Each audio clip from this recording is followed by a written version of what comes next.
మొక్కలేదు, certificate తీసుకున్న రోజు నేను మొక్కలేదు. ఈ రోజు నేను మనస్ఫూర్తిగా మొక్కాలనుకుంటున్నాను. గురుదక్షిణ అదే నాది.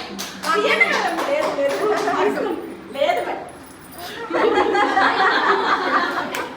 నాకంటూ ఒక గుర్తింపు వచ్చిన తర్వాత నేను ఇక్కడికి వచ్చి ఇట్లా చేయాలి అనేది చాలా సంతోషం.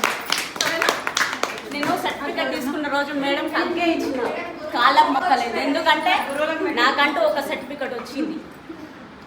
హ్యాపీ, నాకు అదే హ్యాపీనెస్. ఎక్కడో పడి ఉన్న రాయిని మా ఆయన నా పిల్లలు ఇక్కడి వరకు చేరిస్తే ఆ రాయిని ఒక శిలని శిల్పంగా మార్చింది సోనిక అకాడమీ, సోనిక మేడం. నాది ఎడ్యుకేటెడ్ ఎంత 7th ఓన్లీ.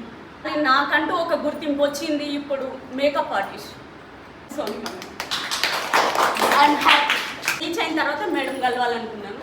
నేను రీచ్ అయిన తర్వాత నేను మేడంకి స్వీట్ ఇచ్చి మరి హ్యాపీగా అది చేసుకుంటున్నాను. మేడం ఇద్దరు నేర్చుకుని 1 year అవుతుంది. మా హ్యాపీగా అనిపిస్తుంది కదా, ఇంకా గుర్తుపెట్టుకొని వస్తుంటారు.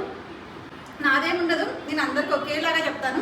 ఎవరైతే హార్డ్ వర్క్ చేస్తూ ఉంటారో బాగా వాళ్ళు మంచి పొజిషన్లో ఉంటారు. ఎవరైతే తిట్టుకుంటూ అది ఈజీ రా, ఎవరినైనా సరే ఏం నేర్పిలేదు అక్కడ ఇంత ఇక్కడ ఇంత, ఎవరు చేయలేము అనుకున్న వాళ్ళు కానీ అందరికి ఒకేలా చెప్పినప్పుడు వీళ్ళు సంపాదిస్తున్నారు.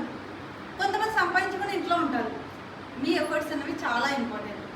అవి ఏంటంటే మన స్టూడెంట్స్ చాలా మంది సక్సెస్ అయ్యాక 1 year తర్వాత నన్ను చూడాలని చెప్పొస్తారు. కానీ హ్యాపీగా బెస్ట్ అంటే నేను సోనిక అకాడమీ అనే చెప్తా. చాలా బయట చూస్తున్నా కాబట్టి మా ఆయన దగ్గర అప్పుగా తీసుకున్నాం 1 lakh. అలా అయితే ఇవ్వండి లేకపోతే లేదు అని చెప్పాను. ఎందుకంటే ఇచ్చి నా పైన పెట్టుబడి పెట్టిన తర్వాత తను అన్నొద్దున్నా అన్న ఒక మాట అవి ఇచ్చేసాను. అందుకు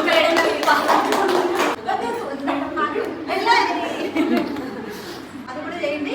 మళ్ళీ నెక్స్ట్ ఇయర్ కల్లా